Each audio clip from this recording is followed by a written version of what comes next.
Hi everyone, this is Kalyan Kumar this side and welcome back to Chemistry Universe.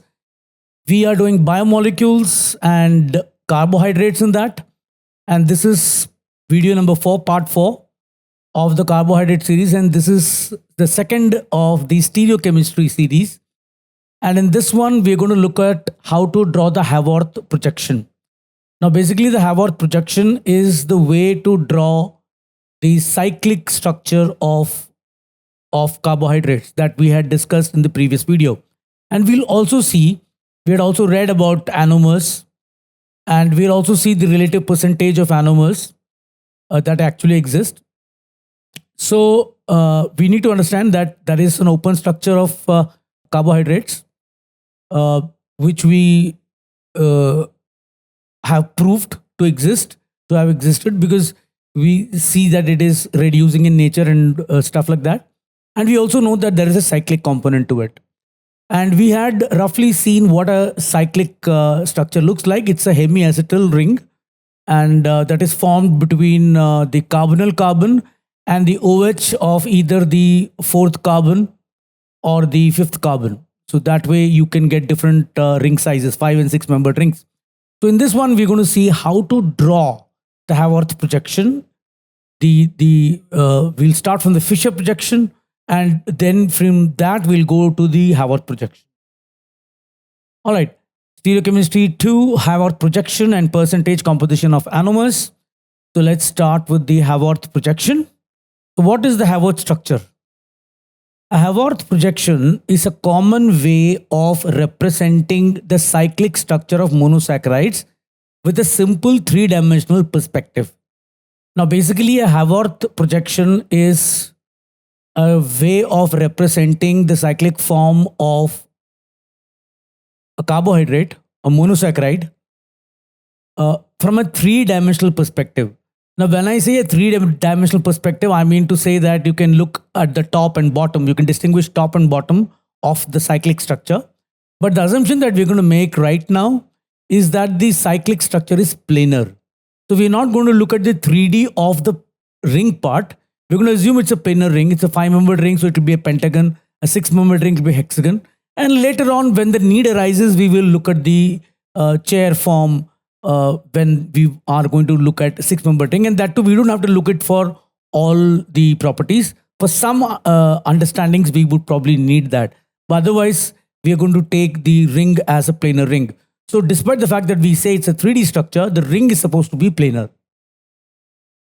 So this is one of the anomers of the cyclic form of D-glucose. So just have a look at this. This is the cyclic form of D-glucose, one of the anomers. This is the beta, this is the alpha anomer. And this is carbon 1. This was the carbonyl carbon. Okay, this was the carbonyl carbon. This was the second carbon, the third, the fourth, the fifth, and this O was the OH in the open structure on the fifth carbon. And the last one is CH2OH. Of course, we learn how to draw this, okay?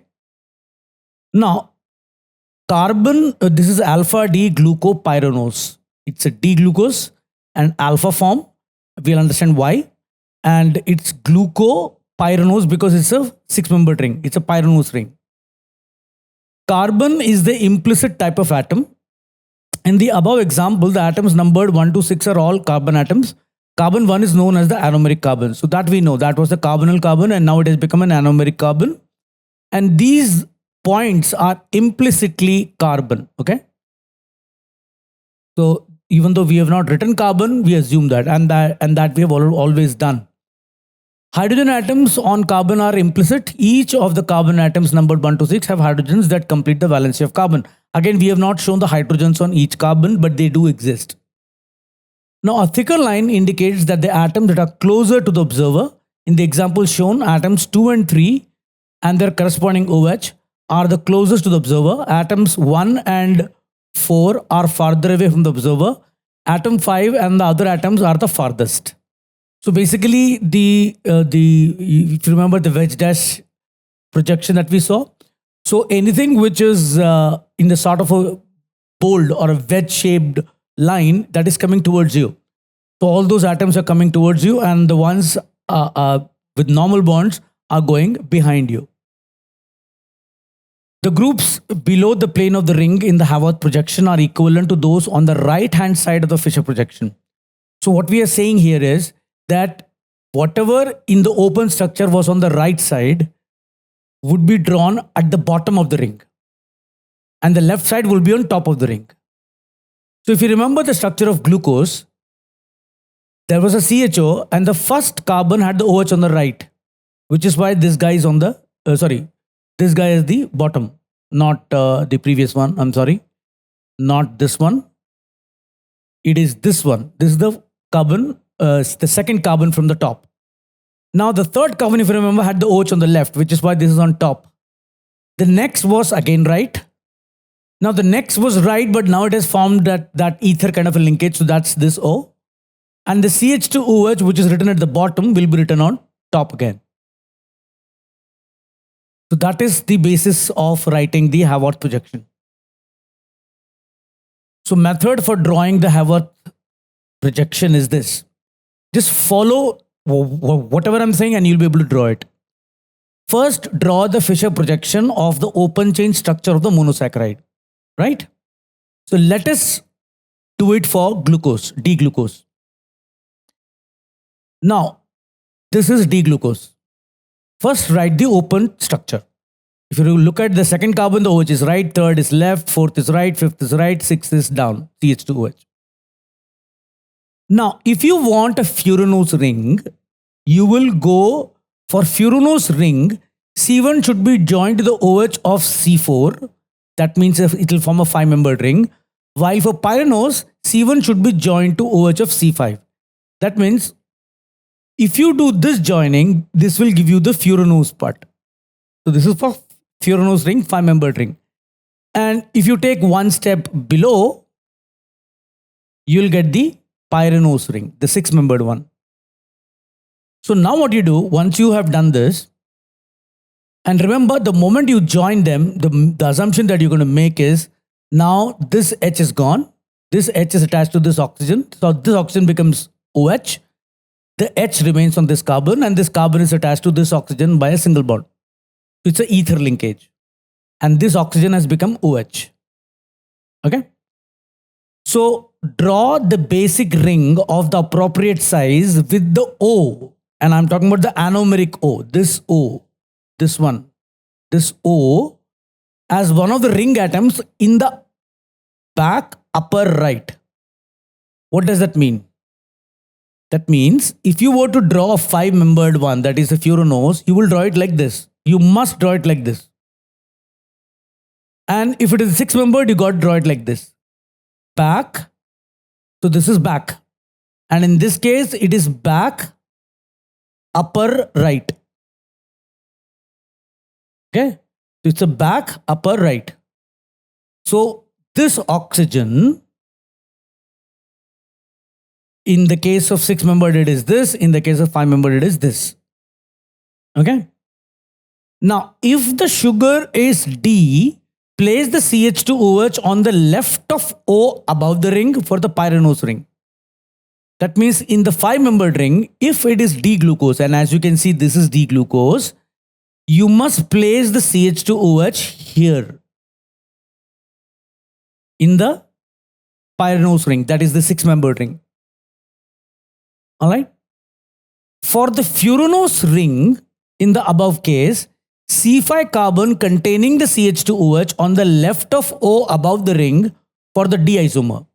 And for L isomer, place it below. So what this means is,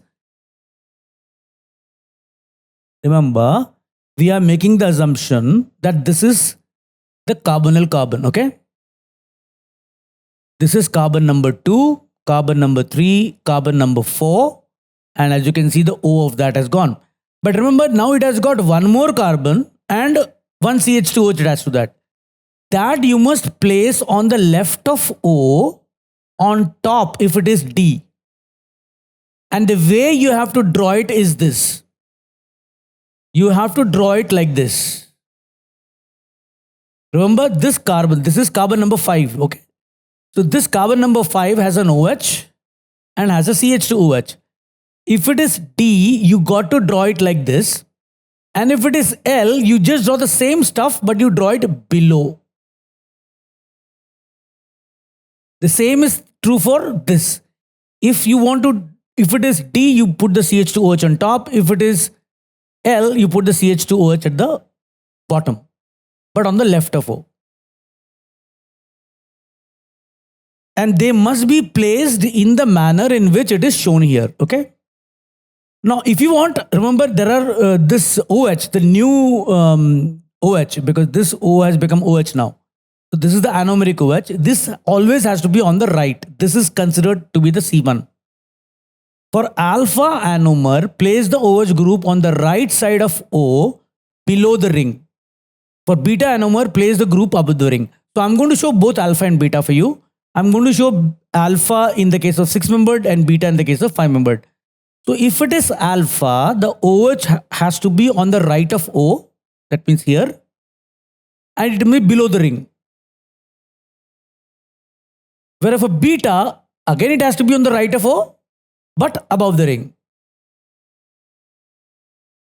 Okay. Now, the OH groups on the right side of the Fisher projection go below the ring, while those on the left go above the ring. So remember, we have secured this this carbon is C1, okay? So the new OH that we got, we have placed it based on alpha beta. This is C2. So let's look at this one. Let's look at C2. So that is C1 and this C2. Where is the OH? The OH is on the right. It must go below. In third carbon, where is it? On the left. It will go above. On the fourth carbon, that O is, so this OH is on the left, okay? On the fourth carbon, it will be below. Okay, this is C4. The C5 carbon is this one. This already has the CH2OH. We based it on D or L. And its O is this anomeric O.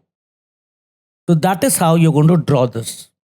And the same if you do in the 5-membered ring, you will notice this is C1. That is this gone. C2, OH is on the right, it goes below. C3, OH is above. And remember the C4 is already taken care of because this is C4 and its oxygen is the anomeric oxygen, that is this. And then it is attached to C5 and C6 and we've already drawn them here. Okay, so this is how you do it. So based on this, this is alpha D glucopyranose and this is called beta D glucofuranose. The 6-membered ring, this guy is a 5-membered ring. Now what I want you to do is draw this Haworth projection for the following molecules. Okay. So first is alpha D arabinofuranose, beta D arabinopyranose, alpha L fructopyranose, beta D fructofuranose, and alpha D ribofuranose. Okay. Pause the video now. So pause the video and make the structure and complete all of them, or maybe go one by one if you want, and then check and play back the video and check the structures. So let's look at the first one, arabinofuranose. So first of all, we draw D-arabinose. This is D-arabinose. You should be able to draw it from memory, remember. Now I need furanose, which means I need a 5-membered ring, right? And I am also supposed to draw the beta pyranose. Okay, so we'll do both the 5-membered and the 6-membered. So what does it join? This fellow, this is C1, okay? This joins to C2, C3, C4. You need the joining to be like this. Fine? So once you join it like this, that means you draw a 5-membered ring.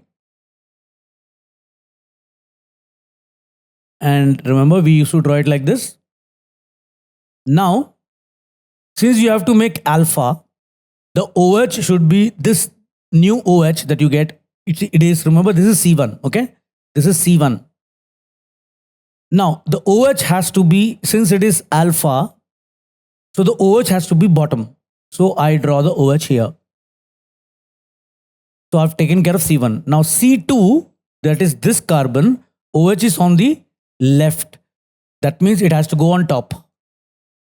The next one has it on the right, bottom. And the next carbon is the one that is attached to the anomeric OH. And remember, it's a D, so CH2OH goes on top. Did you get this structure? Just check. Make sure that you get this. So this is the answer. Now let's get the 6-membered one. Now this is C1, 2, 3, 4, 3, 4, and this would be, I think, 1, 2, 3, 4, 5. This will be 5, right? Yeah. So for a 6-membered ring, you have to go like this.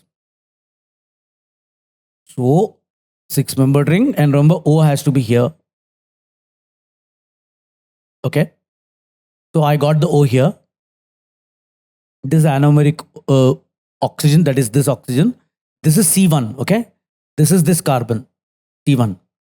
And I need beta, which means the OH goes on top.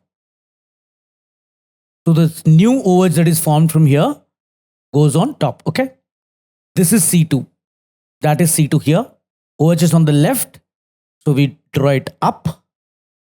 Then C3OH is on the right. We draw it down. C4OH is right. We again draw it down.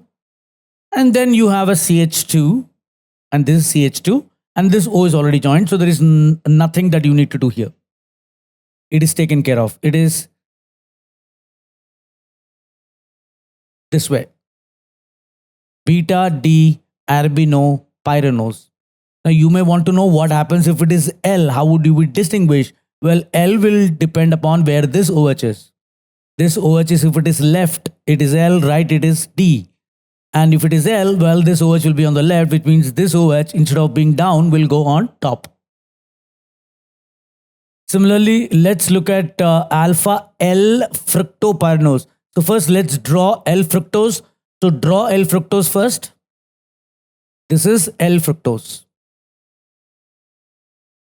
So I've just taken the D fructose and I've flipped it, all the carbons. And I need pyranose. That means I need a 6-membered ring. So how will I get a 6-membered ring? Remember, this is a ketone. So this is the carbon that needs to bind. Okay. So what happens is 6-membered ring. So this carbon is going to bind, not this oxygen. This carbon is going to bind. So this is C1. This is, I mean, it's not C1 technically, but just for the sake of the ring, this is 2, this is 3, this is 4. And this is 5. So that means it needs to bind with this oxygen. So, and since we need a 6-membered ring, we'll put the O here. Now, remember, this oxygen becomes the OH, the new OH. And we need alpha, which means the OH will be down. But can you see this carbon also has this CH2OH? So if the OH is down, if this new OH developed is down, then the CH2OH must be on top. Then comes the next carbon where the OH is right, so it will be down. The next carbon, the OH is left, it will be up. The next carbon, OH is left, it will be up. And then of course you have a CH2 and you have this bond.